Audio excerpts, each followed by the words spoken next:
I think not just in Queensland, in other states the same. There's a barrier for culturally diverse teacher to enter the like a teaching profession. Is they have to pass their language test, and the language test for them is very high when the people want to enter this industry, but they look at the cost, they think, oh, I can't do it. So they stop to pursue this career.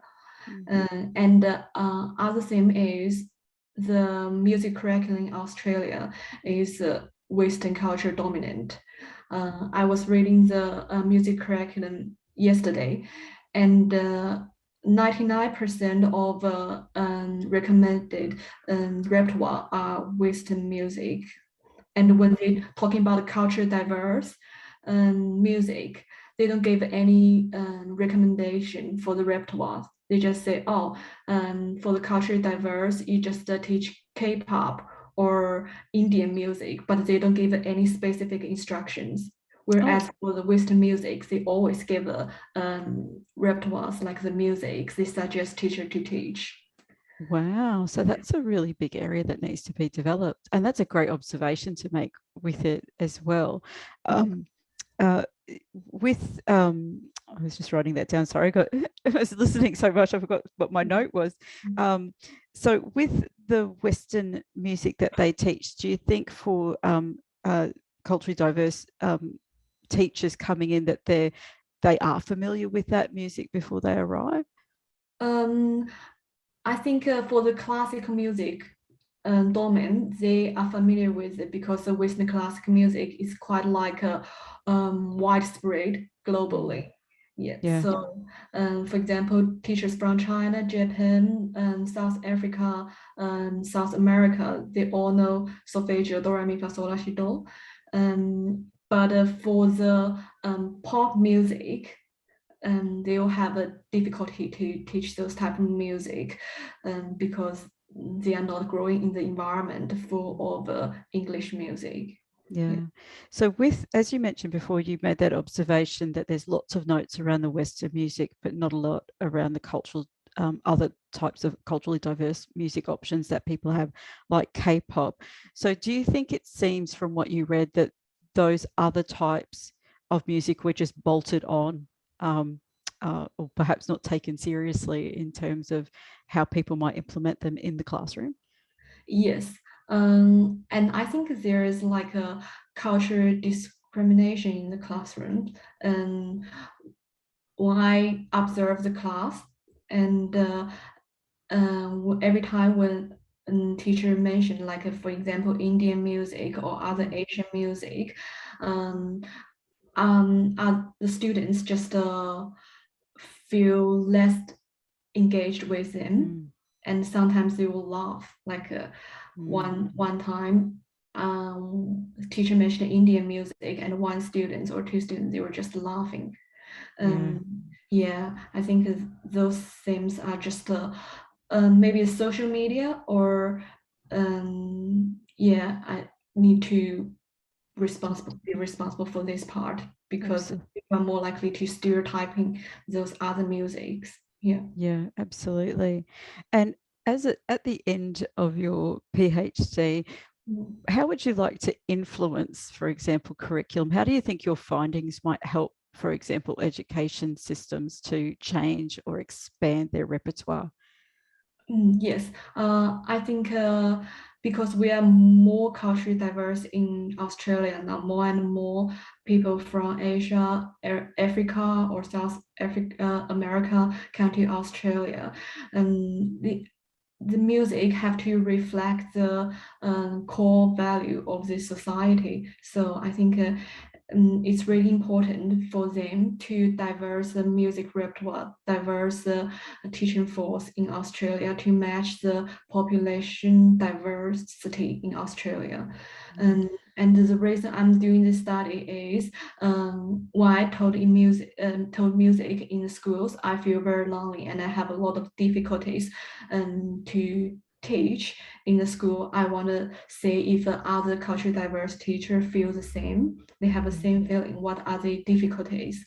hopefully my study can encourage more culturally diverse musicians to enter the education area and encourage the teacher who already work in the Australian school and feel they are not alone. Other teacher feels the same problem they have too.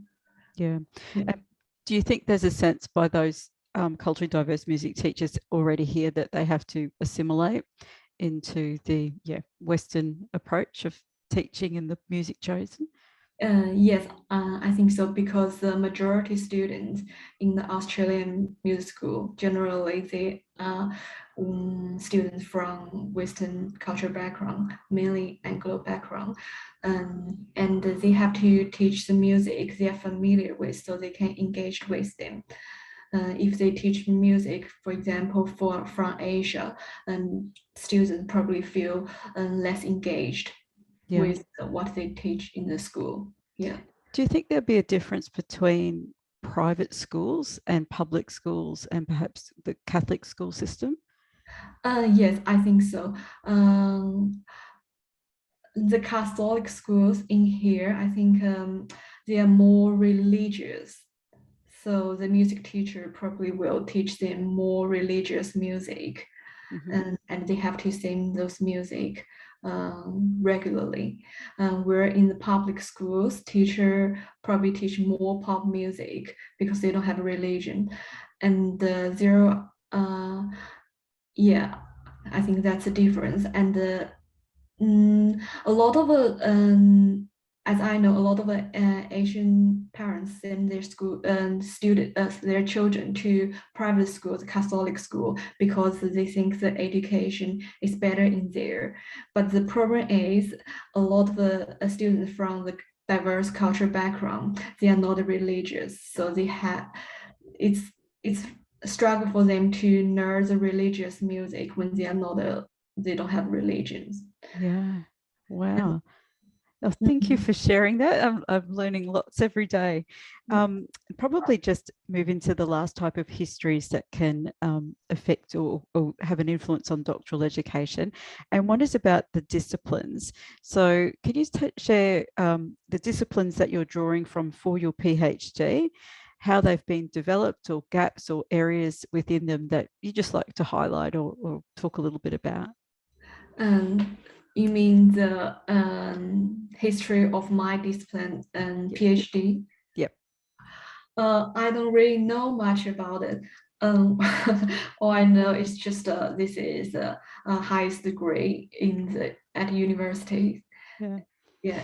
And with music theory and music education, so you've produced some small papers talking about particularly, I guess, how music has spread, particularly from, I think it was Spain or Spanish backgrounds, as well as from English, and how that sort of spread throughout the world. Can you share a little bit more about some of those small papers that you've recently written? Oh yes. When I learned music, I was a Western music trained, but I didn't realize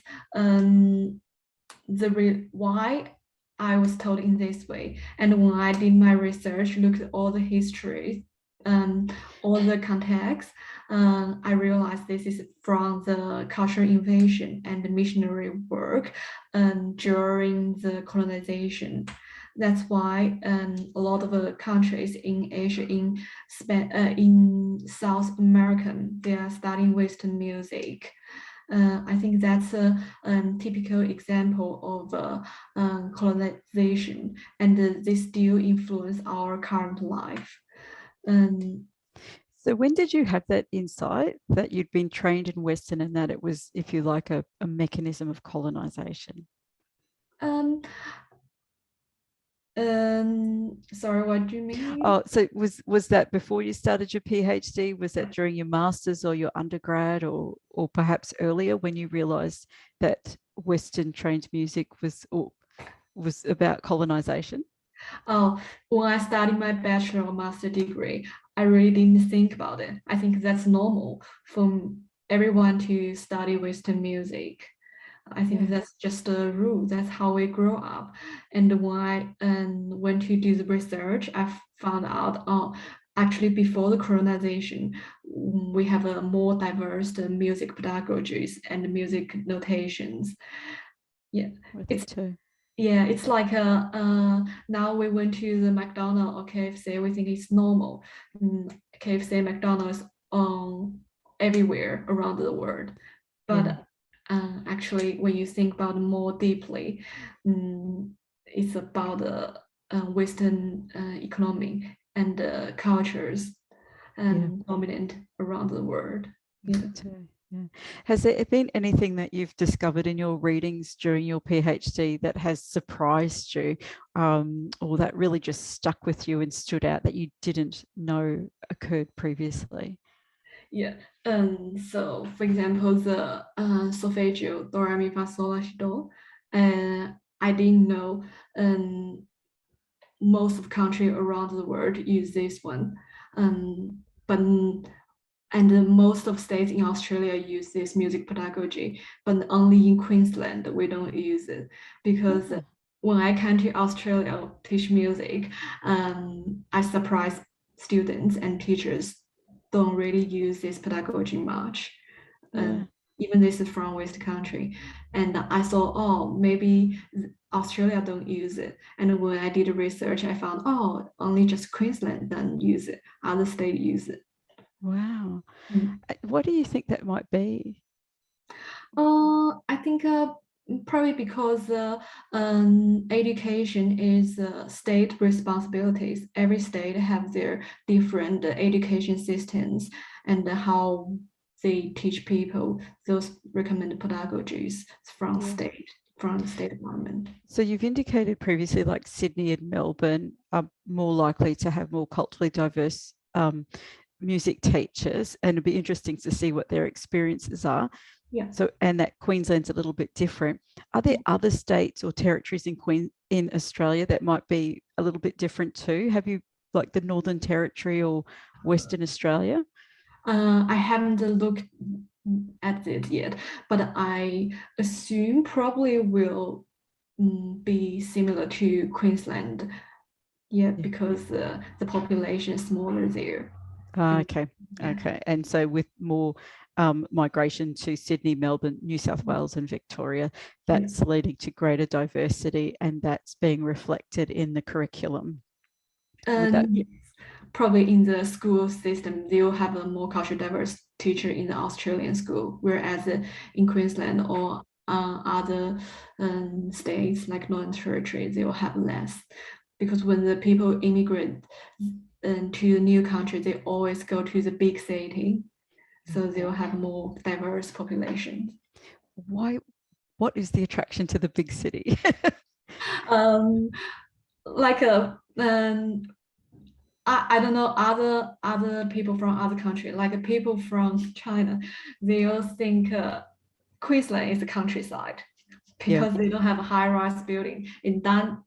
And it will take them a long time to get used to. Whereas if they go to the big city, all the big cities almost the same, so they feel more convenient. So there's a familiarity Yeah, and there's just that greater population. yeah. And yeah, so that sense. So in many ways, in terms of like the history of Queensland, but the geography of Queensland Mhm. has created a different type of context for teaching music, and for culturally diverse teachers, it may not be as attractive a place to come to. Is that a fair summary? Uh, and the Queensland, because it's small, we have a less job opportunities. Okay. Whereas in big cities, you have more positions for those culturally diverse teachers. Yeah. I mean, all the teachers.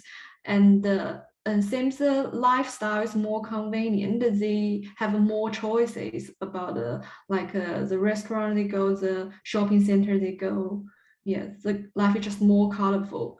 Even it's for the teachers or musicians, they from the small town and they want to go out to explore the world. They go to the big cities. They want to go to the cities like similar to their hometown. Otherwise, why they move? Yeah.